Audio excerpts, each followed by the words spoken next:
Like, So, and there are people that are like funding the settlements in the West Bank, yep, yep. which is one of the worst problems in the conflict and contributing to like a less likely opportunity to have a solution. Mm-hmm. Like Christians, evangelical Christians are making this shit worse because they are trying to bring on this fucking rapture. Yep. And I will, okay, you asked before, what do I know about the rapture?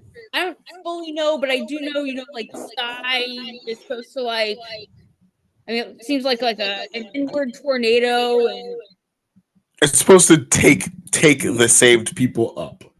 yeah, yeah, Yeah. yeah. And there was a big series called Left Behind, and there was a movie with Oh, Cameron Kirk. Yeah, I, yeah. I heard about it. I never watched it. Oh, we like watched it in school, like in Christian Really? school. Yeah, yeah, yeah. Okay, No, it was a okay, big deal. So let me just dive into a couple things okay. to establish some footing. And with most things when we talk, I try to at least start from a place of just balance. Like some people believe this, some people believe that. I'm going to be a little stronger with words now because I just think it's necessary. Yeah, The please do. evangelical view on this is just flat out wrong Mhm. and flat out nonsensical. Yeah. Um, and it's pretty evident to anyone paying attention. Mhm. The book of Revelation is not to be taken literally. Just flat out. If you're paying attention, you would understand that. Yeah. Um and people are not paying attention. The idea of the rapture was invented by a man named John Darby in 1830. Okay. So Did not know for that. 1800 years of Christianity, the idea of the rapture did not exist. Okay. Like That is understand this is, and I'm gonna I promise I will post. Sometimes I forget to post resources and things like that. I will post this book. There's an excellent book that I had to read for a class called The Rapture Exposed, and let me look up the author so I can give them their due. That really that goes through this, and I mean this isn't just this, but this isn't the only book that has exposed this.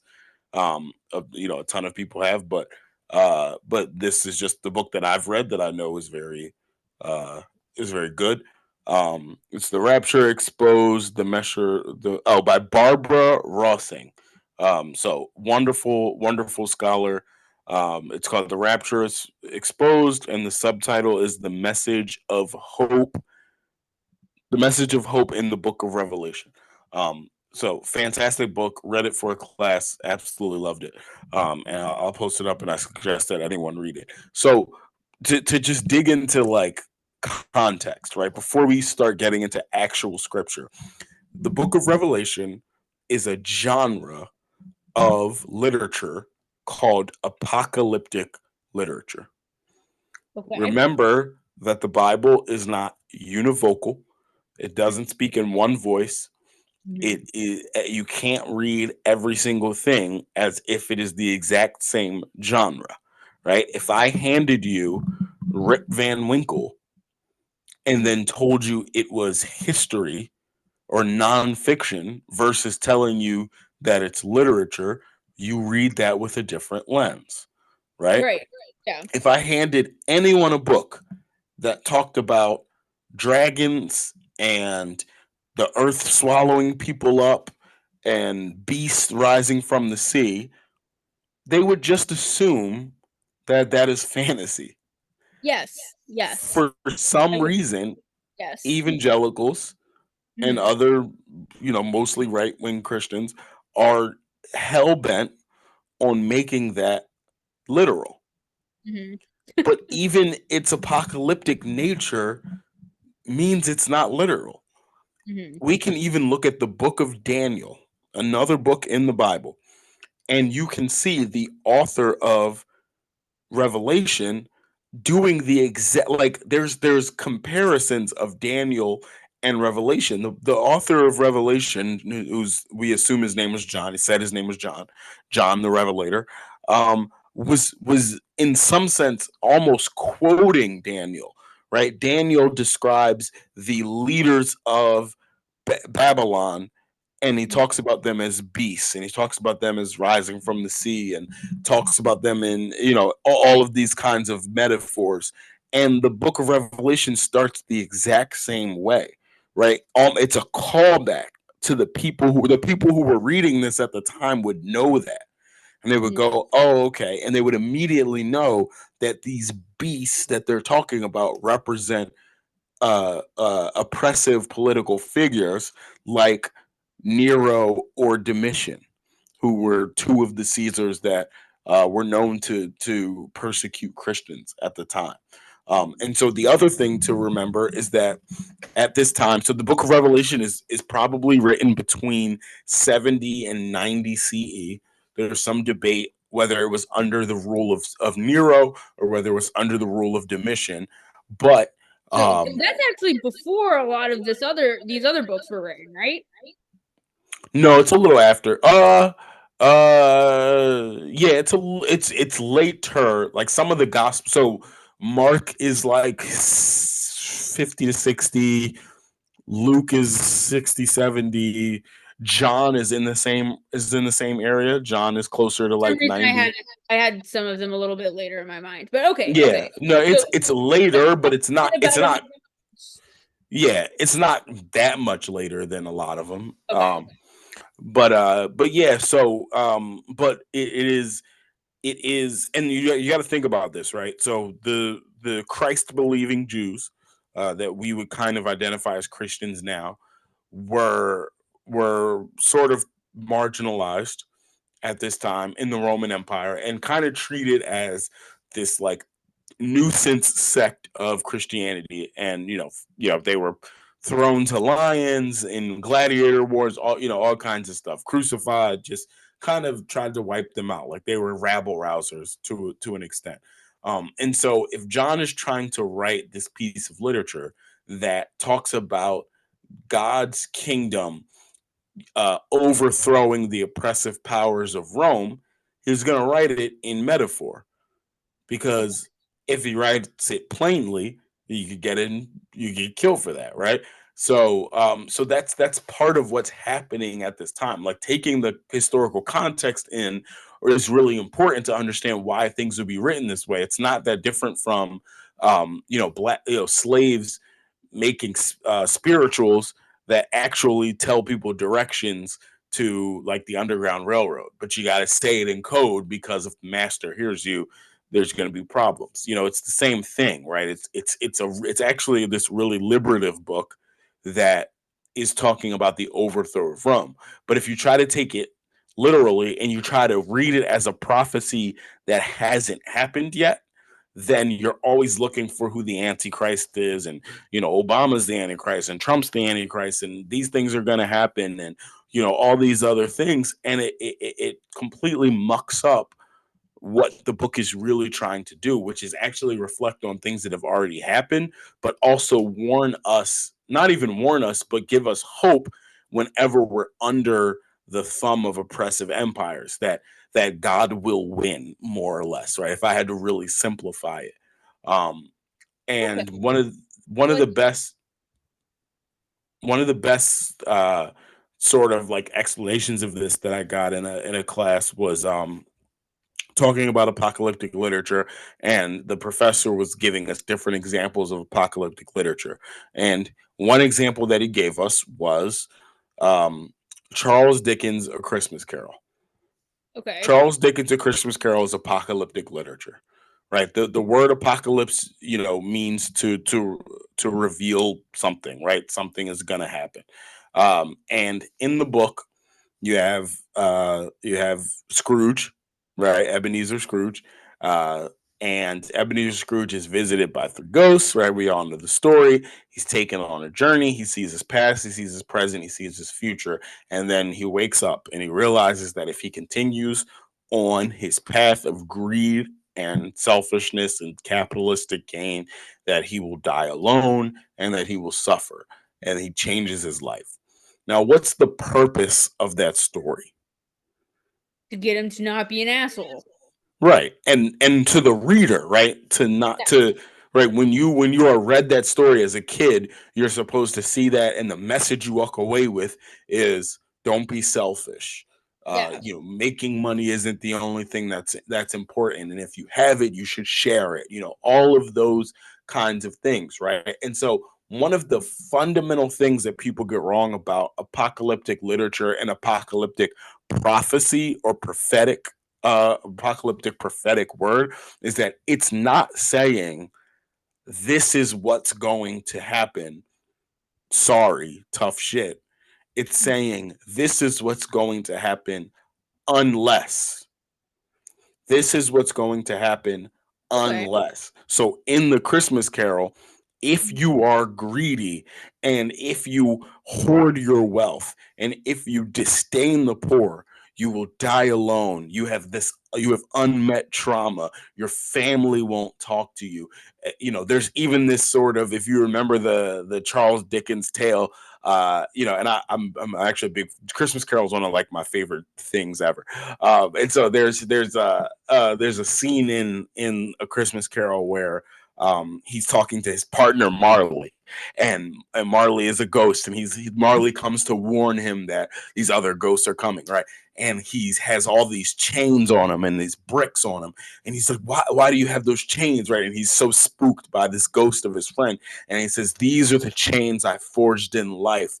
I made them myself, link by link, yard by yard, right? And he talks about how every link of the chain is for every poor person that he overlooked, and every person that he didn't see, and right. So like when you read that, you're supposed to take that in and go, oh, like whether you believe that when you die you're literally going to be in chains or not, the idea is that right now in my present, I should not overlook the poor. I should not overlook the widow. If I have wealth, it should be shared and not hoarded. That's the purpose of the story. And that is apocalyptic, right? The prophecy is not this will happen. The prophecy is this is what happens when you act this way. And you can avoid this if you change. Revelation is no different.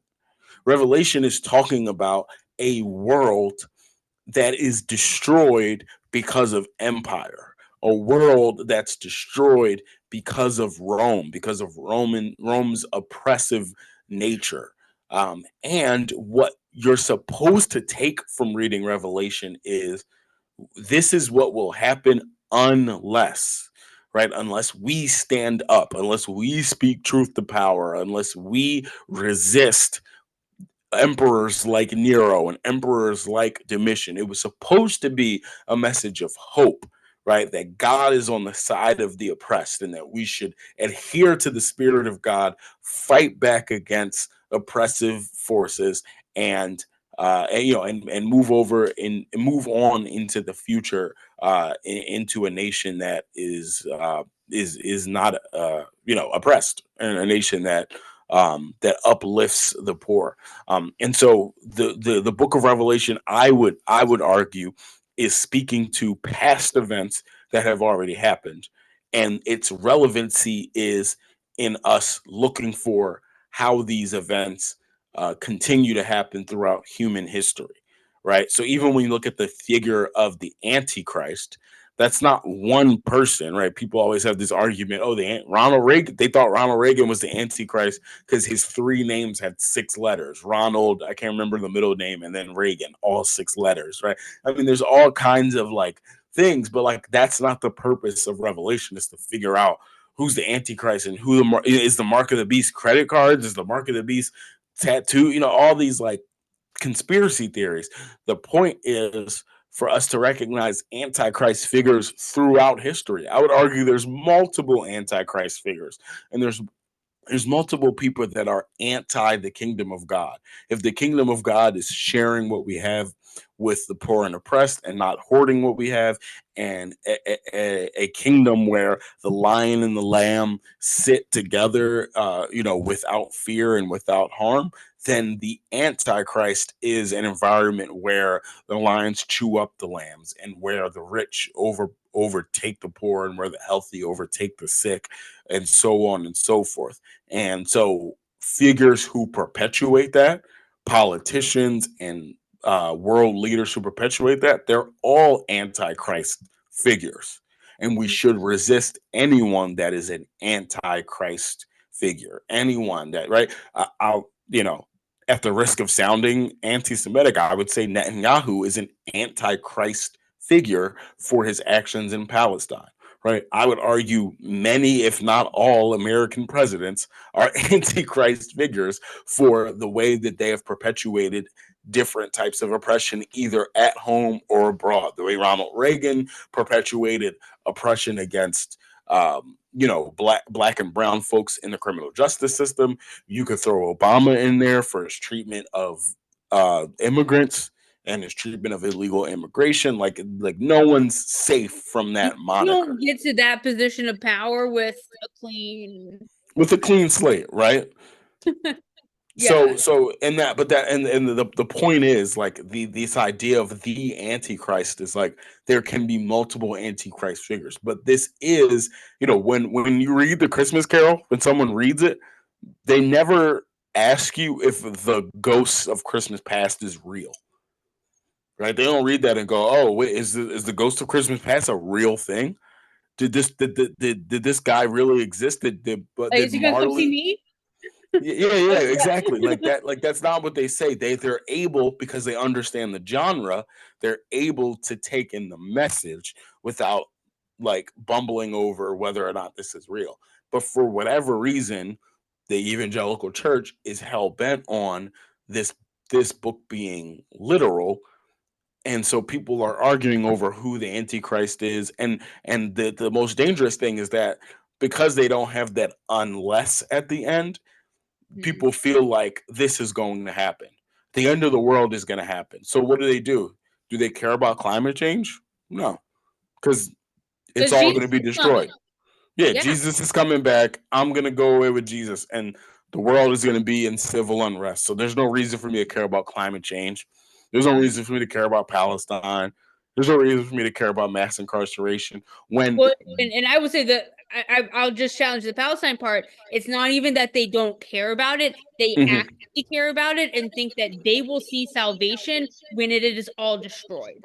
Yeah, right. That's even worse. There's people that believe that what Revelation is describing is that the world has to go down in flames in order for Jesus to come back. So all And the not Jews just the have to. world, this area that is specifically Israel, Right. Palestine today. Like they literally see this conflict, this Hmm. act of genocide as their salvation. Right. And we as we get into the specific verses, we'll get into in depth why that's wrong. But I just wanted to start today with that context of like That actually misunderstanding. Yeah, that is really misunderstanding genre, like you misunderstand everything else about it. This isn't about modern day state of Israel. It's not about the world ending in some horrible apocalyptic tragedy that we can't control. It's actually about the world that we live in now and what we can do to save it. And the last point, and the class that I took on Revelation specifically was called an ecological reading of Revelation. And what we talked about was how Revelation, if it's prophesying anything, it was prophesying climate change. It was prophesying the way the world die. And we'll get into it. We'll get in again. It's really deep. It was going to take us a long time, so we got a whole season to get into it. But there's a lot of language in Revelation about, and the earth cried out and the trees wept, right? There's that kind of language of the earth being in pain and hurting because of what the Empire of Rome is doing, right? You can go back to the empire's mining of coal or its treatment of lumber. I mean, there's all kinds of ecological messages in here. And again, if you read it as a prophecy of what's going to happen and there's nothing you can do about it, then you just shrug your shoulders and walk away. But if you read it as a warning, then this is a first century warning of the dangers of capitalistic empires that exploit natural resources and destroy God's creation, and why we should stop them lest we lose our world. So when the world comes to an end, it doesn't come to an end because like angels and dragons and all these other fantastical things. It comes to an end because we have exploited it so much that the climate has changed and made the world unlivable. And there's direct correlation to that. So I would actually argue the prophecy is real. I believe in the prophecy, but the prophecy isn't dragons, it's climate change. Well, that is a radical view, my friend. And I would say that's actually that uh you've got me excited to read it though. And I will say that I anticipate my frustrations Mm-hmm. being fixated on how I know people do interpret it. So just Yeah. I that's what I know is going to be my frustration as we go through this. But I think this is helpful context for me as I into it for the first time. Mm-hmm. And I'll say that I'll say two things. Um, the the frustrations are valid, and I think that's why we do this, right? Because Right. a lot of people have heard that interpretation, and they need the counter programming. They Mm-hmm. need the counter interpretation. Mm-hmm. They need to hear it from a different angle, and their interpretation is based on whatever. Our Mm-hmm. interpretation is based on years of very good biblical scholarship. Mm-hmm. So I'll take ours 100 times over theirs. And I think the more we talk about ours, the more we can just shut up that that idea. There is progress in it. There's less and less people, if you look at the stats, that believe in the rapture and that believe in kind of this like apocalyptic fantasy that that like evangelicals have. So that's part of the reason why we do this. So I would keep that in mind. And then actually I think I forgot what the other thing I was going to say was. So we've had a long day. It might be about time to call it a wrap. I was gonna say I definitely forgot what the other thing I was gonna say was. It slipped my mind. Yeah. But yeah, either way, people will interpret it how they interpret it, but that's why we do this, and that's why we'll dig into everything the way we will. So in the coming episodes, get excited, get ready. We're gonna go through this. Oh, I remember what I was gonna say. And also be vigilant of your footnotes in that Bible Okay, so this is when because you want me to pay it start. I have been ignoring them because they're a no, lot. But I want you to pay attention because they're okay. going to, if they, my assumption is they're going to try to interpret those scriptures in that like conservative rapture esque Oh, way. I'm sure. I mean, Aunt Bug's the one who bought the Bible, so I'm sure I was it's gonna say, all. and there was all that dispensation talk, so like Yeah, it yeah, should yeah, it yeah. should really come to a head here. So Okay. just pay attention to that because then when we talk, we'll give the sort of the counter programming to that dispensationalism and So a lot that's of the thing. that kind of I can tell you what stuff. I literally read, like what it tells me. Yeah, yeah, yeah. I will come and tell you what it told me. Yeah, yeah, yeah, yeah. Just tell me what it said, and then we'll dig into it, and we'll really get into it. But I think it's important for this first episode to just establish, like, the genre of this book is apocalyptic. It is largely allegorical. It has real life implications. I'm not saying that it doesn't, but the real life implications are not that one day there's going to be dragons and beasts and we need to and there's angels chained up under the Mediterranean and whatever other things that you've heard. The real life implications are that empires destroy God's creation and we are supposed to defend that. And we'll get deeper into that, but I just want people to know that we're gonna take Revelation and we're gonna turn it on its head, the popular interpretation, and by the end of this, I hope that people see this as a book of hope and a book of like warning, and that it springboards you to take action, to say, oh, this is not the world I want to live in, so I have to do something. That's how you should come away from Revelation, not, oh well, the world's gonna end. Nice. I think that's a great note for us to end on. Has me excited to read about this. Let's go. Let's go. All right. Well, as always, You can find us at Bourbon Bible Stories on Instagram and at Bourbon and Bible Stories on YouTube, and then Bourbon and Bible Stories on Facebook as well. And So I'm really excited. all the things. Yes. Like it, share it, comment, get ready for it. I'm really gonna try to do some promo between now and next week when we drop it. Guys, you gotta get me I'm on the gonna Instagram. I You go gotta to get me on there. yeah. I'll resend you the passwords and Yeah, all that stuff. yeah. But yeah, when I get to work, I have to go to work tomorrow. So when I get to work tomorrow, I have some actual. Yeah, I Yeah. know. Yeah. Lucky you. I will probably end up. But Might bring baby yeah, daughter. I have actual work to do, but I'll definitely hi Dolly. I'll definitely spend some time on Canva tomorrow and see if Nice. I can draw up some little promos for us. Nice. But All yeah, right. but Well, buenas noches, thank you guys for amigo. tuning And in. blah. Everyone, we love you. Peace and love. Peace and love. Have a good night. All right. Ciao, ciao. See you.